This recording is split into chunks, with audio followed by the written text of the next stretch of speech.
1 นาทีของเรามันคงไม่เท่ากัน1 วันของฉันมันเนิ่นนานเกินไป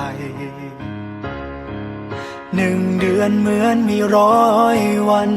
1 ปีจะนานเท่าไรเธอจะรู้บ้างไหมกับการเฝ้ารอ